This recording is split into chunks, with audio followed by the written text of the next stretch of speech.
Ces derniers temps, je réfléchissais à un épisode qui vous aiderait à mieux comprendre comment repérer votre travail idéal dans votre thème de naissance. Mais plutôt que de faire un simple cours théorique, j'ai eu envie de vous proposer quelque chose de plus vivant, de plus concret, mais aussi de plus ludique.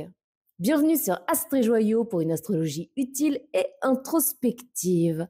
Aujourd'hui, je vous emmène donc à travers l'analyse du thème d'une célébrité, quelqu'un dont le chemin de vie illustre à la perfection comment un thème astral peut contenir à la fois nos défis les plus profonds, nos ressources et surtout notre mission unique dans ce monde. À travers son histoire, vous allez découvrir comment lire les maisons du travail, de la carrière, mais aussi comment repérer les blessures, les reconversions et les chemins d'âme parfois inattendus. Alors prenez un moment pour vous installer confortablement. On part ensemble explorer le destin de Jim Carrey.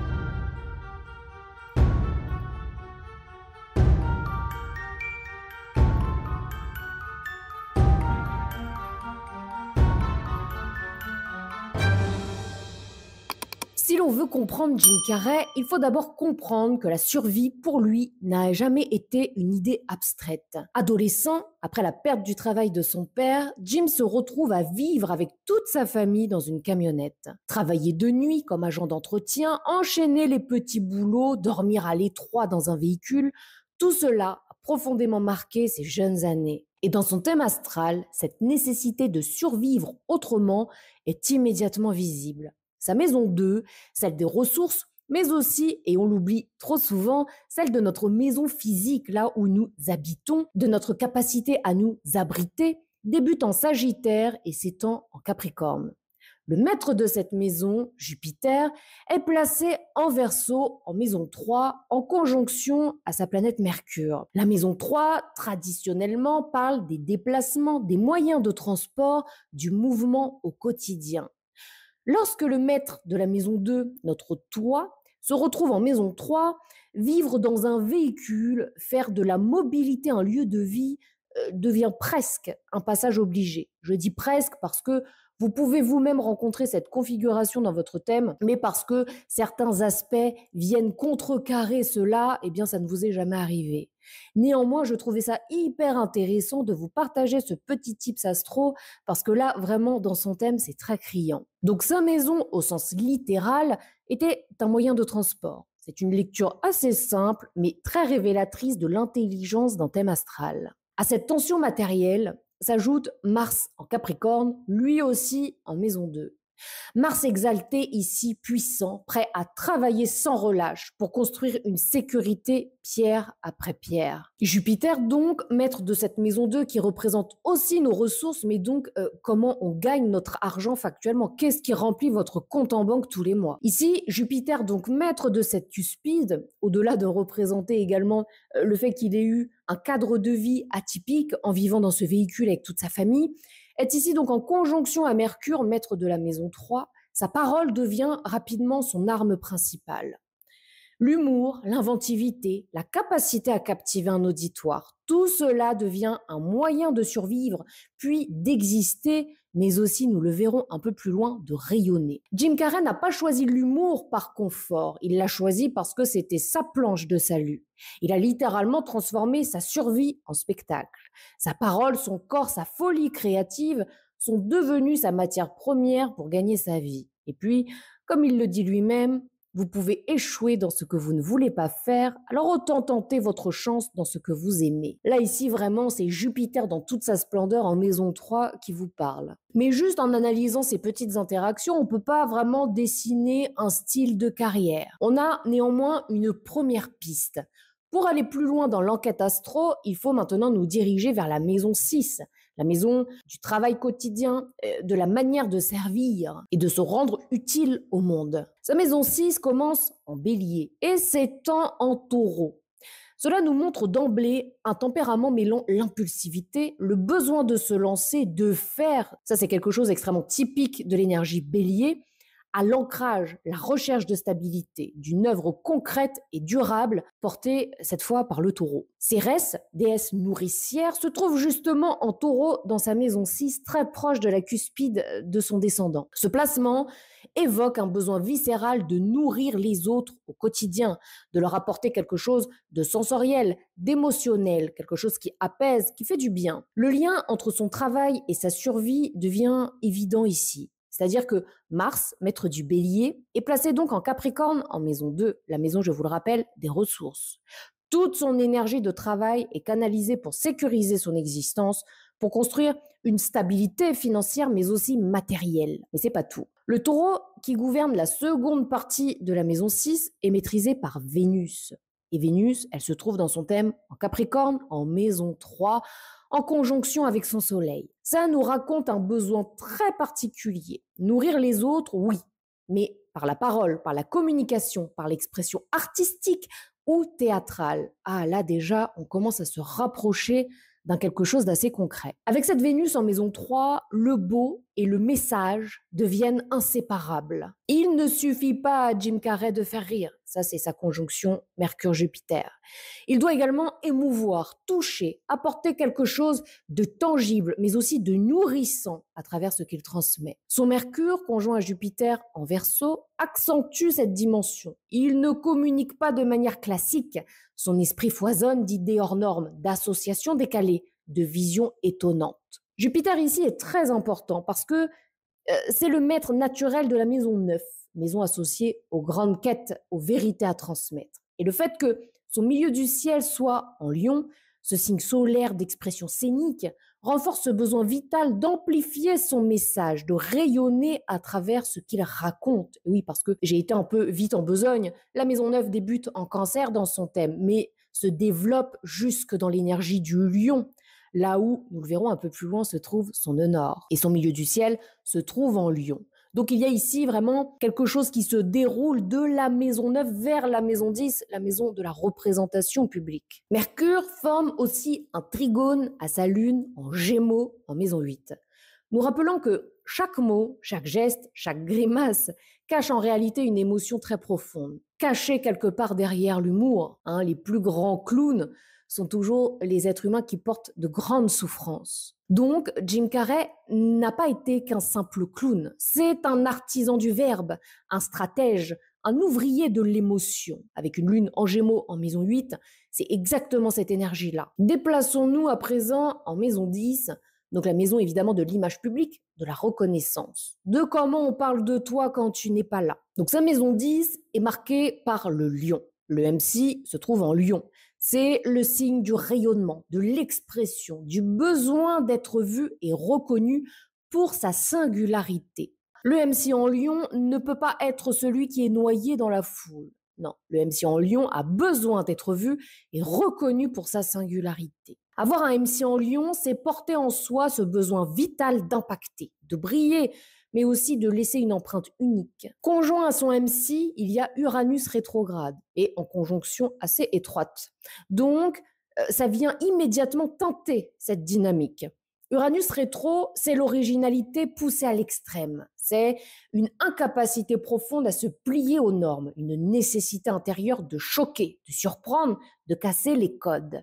D'autant plus que cet Uranus est opposé au fond du ciel en Verseau et aussi opposé à Chiron en Poisson, maison 4. Il y a ici un conflit intérieur entre son besoin d'émancipation publique et une blessure intime liée aux racines, à l'enfance, à l'intimité. Ici, c'est comme si son besoin d'être libre, unique, reconnu, venait en compensation d'un foyer où il a dû s'adapter, se sacrifier ou alors effacer ses besoins primaires. Lorsque tu grandis dans une famille où il y a de la précarité, l'important est la survie du collectif, la survie du foyer. Là, c'est son fond du ciel en Verseau qui s'épanche jusqu'en Poisson avec Chiron à cet endroit. À cela, on peut ajouter Pluton rétro en Vierge, mais en maison 10. Pluton ici ne parle pas seulement de crise publique, oui, parce que c'est ce qu'on peut entendre avec un Pluton placé à cet endroit. C'est d'ailleurs un placement extrêmement intéressant à interpréter en profondeur. Ici, il montre une quête profonde d'authenticité, un besoin de se transformer sans cesse pour rester aligné à sa vérité intérieure. Parce que nous autres êtres humains, nous grandissons, nous mûrissons, et puis à un certain âge, osons les termes, nous vieillissons. Et quelque part, ce que nous représentons aux yeux des autres doit, ici avec un Pluton à cet endroit, évoluer en rythme de l'évolution intérieure. Aussi, précisons que Pluton se trouve être maître de sa lune en maison 8. Donc ici, cette corrélation entre transformation intérieure et ce que le public peut constater est extrêmement important. Aussi, Pluton en Vierge, c'est le détail qui devient une arme secrète. C'est-à-dire que chez lui, ce ne sont pas seulement les grandes envolées qui touchent, ce sont ses mimiques, ses ruptures de ton subtil, ses gestes. C'est dans les détails qu'il attrape le cœur des spectateurs. Pluton, au-delà d'être maître de sa lune en 8, est aussi maître de son ascendant Scorpion, et de Neptune qui est en Scorpion en maison 12 dans son thème. C'est donc tout son chemin émotionnel, corporel, mais aussi spirituel, qui est lié à cette capacité de transformation. Le théâtre, le one-man show, l'illusion, mais toujours au service des autres, jamais comme une simple parade, jamais comme un simple masque superficiel. Son MC forme un sextile à sa part de fortune en Gémeaux en 8. Cette part de fortune reliée à la maison 8 montre que c'est à travers la transmutation de sa douleur personnelle qu'elle a trouvé sa richesse intérieure et son rayonnement extérieur. D'autant que cette part de fortune est elle-même en trigone au fond du ciel. C'est-à-dire que ses racines, son passé, sa précarité, tout ce qu'il a vécu, il l'a transformé en lumière pour le monde. Comme il le dit si bien, j'aimerais que tout le monde devienne riche et célèbre pour qu'ils se rendent compte que ce n'est pas la réponse. C'est-à-dire que derrière le succès, Jim Carrey nous rappelle que la véritable reconnaissance vient d'une quête intérieure, pas d'un statut extérieur. Nous n'avons consistance que de l'intérieur. Tu peux avoir toute la renommée du monde, tu peux avoir tous les plus beaux objets du monde. Si à l'intérieur de toi, tu te sens seul, tu te sens vide, alors tu n'as rien. Jim Carrey est capable de faire rire des millions de personnes, mais c'est parce qu'il sait profondément ce que veut dire ressentir la douleur. Lorsque tu as une lune en maison 8, tu sais ce qu'est la douleur. Sa maison 8, celle des grandes transformations, de l'intimité émotionnelle, commence en Gémeaux et s'étend en Cancer. Sa lune, maîtresse du Cancer et du fond du ciel, se trouve précisément en Gémeaux dans cette maison 8. Ce positionnement nous parle d'un besoin de mentaliser l'émotion, de la raconter, de l'habiller de mots, d'humour, pour ne pas se laisser engloutir par elle. Mais sous ce vernis de légèreté, il y a une capacité immense à ressentir, à transmuter la douleur. Sa part de fortune est elle aussi placée en 8. Elle indique que la clé de son épanouissement passe par cette capacité à transformer ses blessures en or intérieur, à faire de la souffrance une matière vivante, lumineuse, transmutée. Les maîtres de cette maison 8 confirment ce cheminement très intense. Pluton rétrograde en Vierge en maison 10, besoin de régénération publique, quête d'authenticité à travers la reconnaissance, à travers le regard de l'autre. J'ai besoin de sentir que tu vois à quel point je suis honnête envers toi, honnête dans les émotions que je te partage. Mars en Capricorne en maison 2.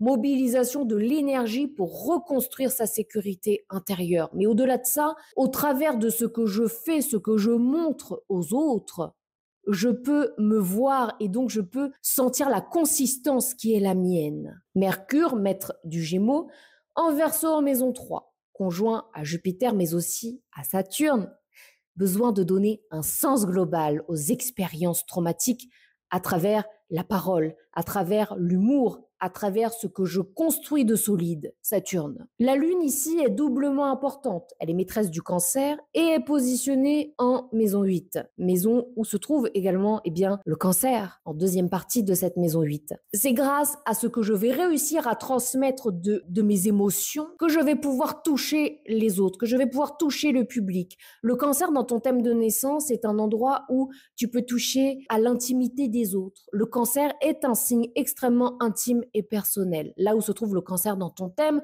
est un endroit où toi tu peux aller toucher l'autre, mais vraiment à ses racines, je dirais à son cœur. Aussi, quelque chose qui m'a vraiment interpellée lorsque je l'ai vu, c'est Uranus, donc maître de sa maison 3 en Verseau, de sa maison de l'expression, de la communication, et conjoint à son milieu du ciel en Lion. Ça signifie qu'il est littéralement né pour projeter ses talents de maison 3, sa capacité à parler, à émouvoir, à inventer.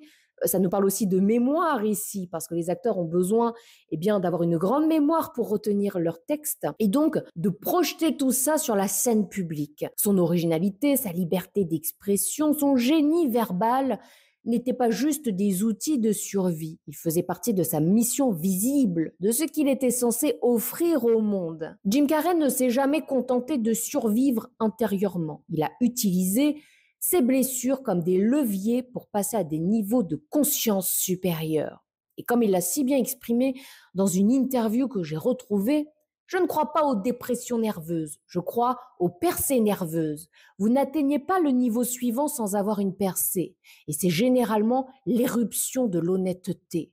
Oh, mais alors quand j'ai vu ça, je me suis dit, mais c'est tellement révélateur de ce placement de cet Uranus rétrograde en maison 10, conjoint à son MC en Lion, de tous ses placements en maison 3 et plus particulièrement de ceux présents en Verseau, sachant que son fond du ciel est en Verseau. Uranus, c'est l'éruption. Et l'éruption de l'honnêteté, parce que s'il y a bien un endroit dans ton thème où tu ne peux pas mentir, c'est ton fond du ciel. C'est quelque part en affrontant l'ombre avec lucidité qu'il a pu renaître et élever son art au rang d'expérience initiatique. Parce que derrière chaque performance, derrière chaque éclat de rire qu'il provoque, il y a la trace d'une douleur reconnue, acceptée et transcendée. C'est là que nous arrivons à sa maison neuve, là où se trouve son nœud nord, l'élévation par la transmission. Après avoir traversé la survie et la transmutation de ses blessures, Jim Carrey nous amène naturellement à sa maison neuve, celle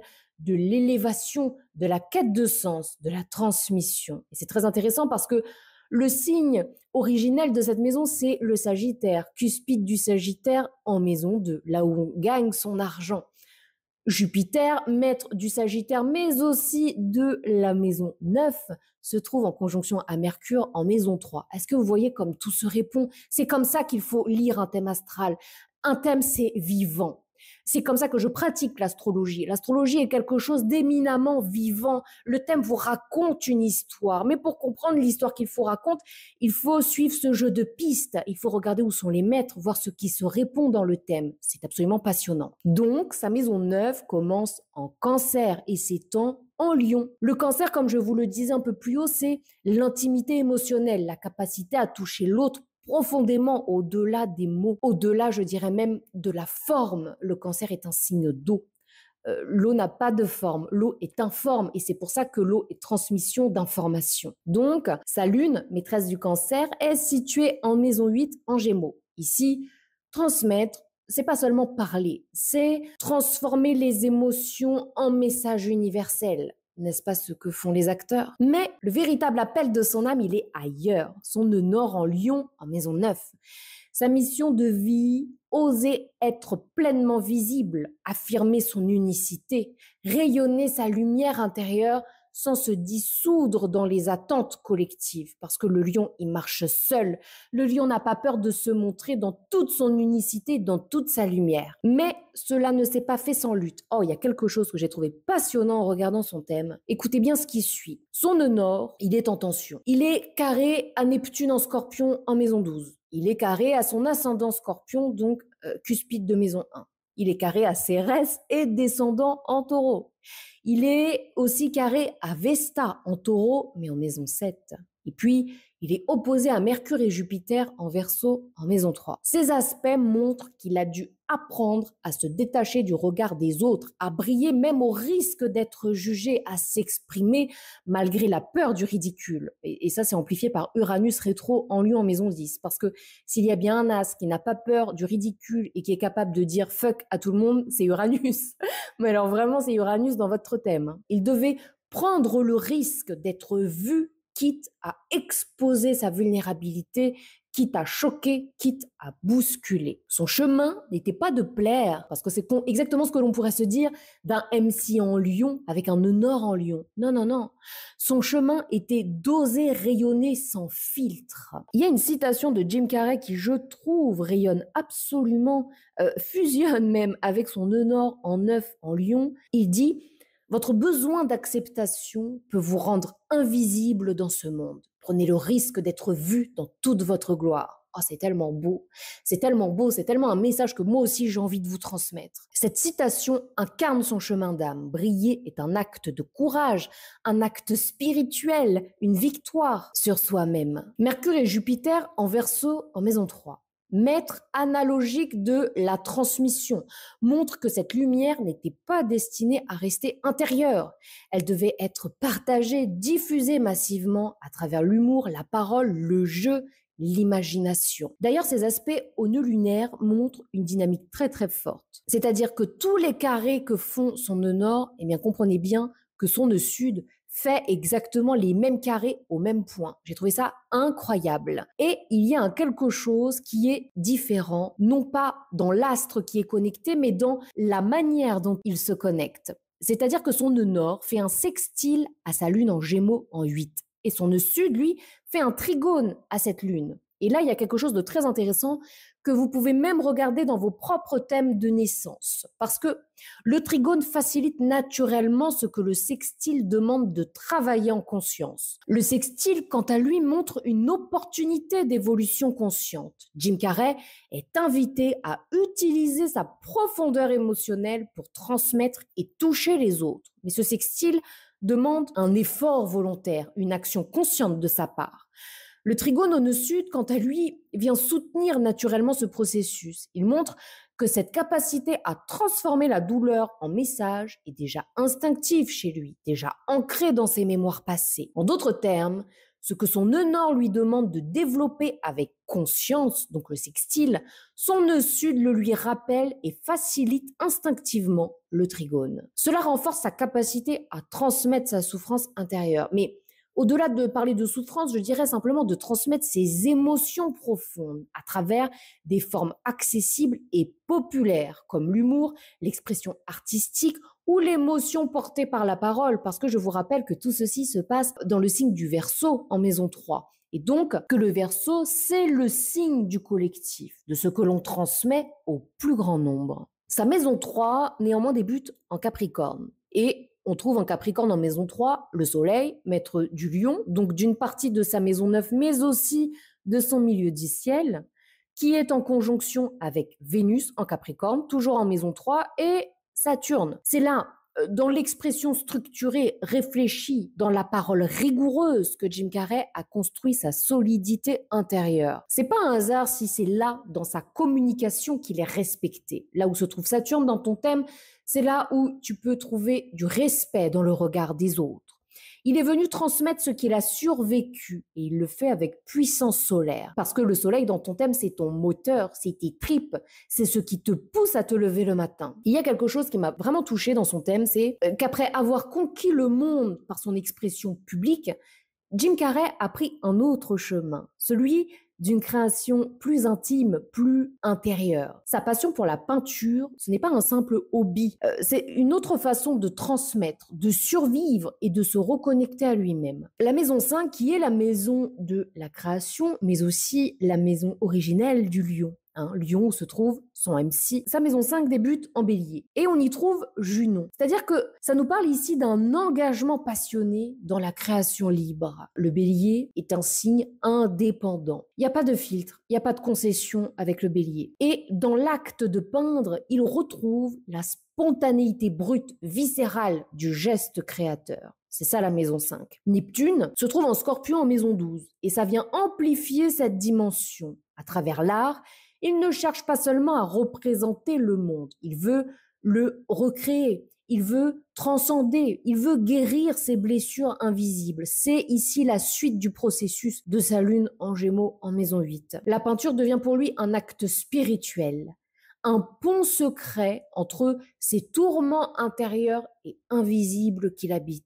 Quelque part, peindre, c'est exorciser sa lune en Gémeaux en maison 8. C'est exorciser ce qui ne peut pas se dire avec des mots. C'est pas pour rien si l'être humain utilise tout un tas de médiums différents pour communiquer ses émotions, pour communiquer ses espérances, ses joies, ses douleurs. C'est quelque part la peinture ici une forme d'écriture émotionnelle, mais tout aussi vibrante que ses performances scéniques. Puis, il y a Cérès en taureau en maison 6, ce besoin profond de nourrir son âme et celle des autres par un travail quotidien, concret, mais sensoriel, artistique. Vénus, maîtresse de sa Cérès, maîtresse de ce taureau, se retrouve dans sa maison 3, dans sa maison de l'expression. On voit ici l'évolution de son thème.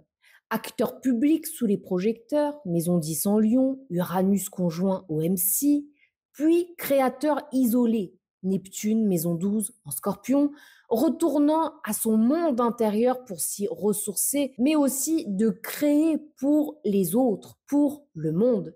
Cérès en maison 6, conjonction descendant taureau. Il y a une citation que j'ai trouvée de Jim Carrey qui, je trouve, représente extrêmement bien ces énergies-là, ces interactions-là dans son thème, et notamment sa lune en 8, mais aussi ce Neptune en Scorpion en 12. Il dit « La solitude est dangereuse. Elle devient très addictive. » Les addictions, c'est Neptune. Hein. Neptune en 12, tu es addict à la solitude. C'est comme si tu ne voulais plus côtoyer les gens parce qu'ils drainaient ton énergie. Et alors ça, c'est le Scorpion.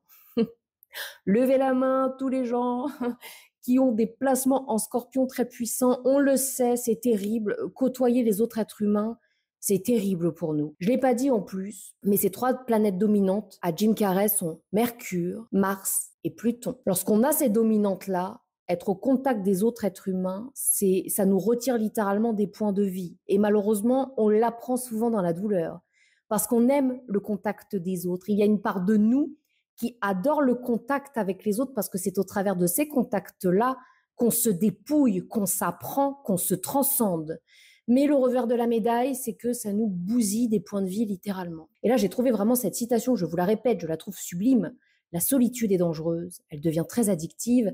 C'est comme si tu ne voulais plus côtoyer les gens parce qu'ils drainent ton énergie. Mon Dieu que c'est vrai. Dans son atelier de peinture, Jim Carrey a retrouvé sa source, un lieu où il n'a plus besoin de performer, mais simplement d'être, d'éprouver et de guérir.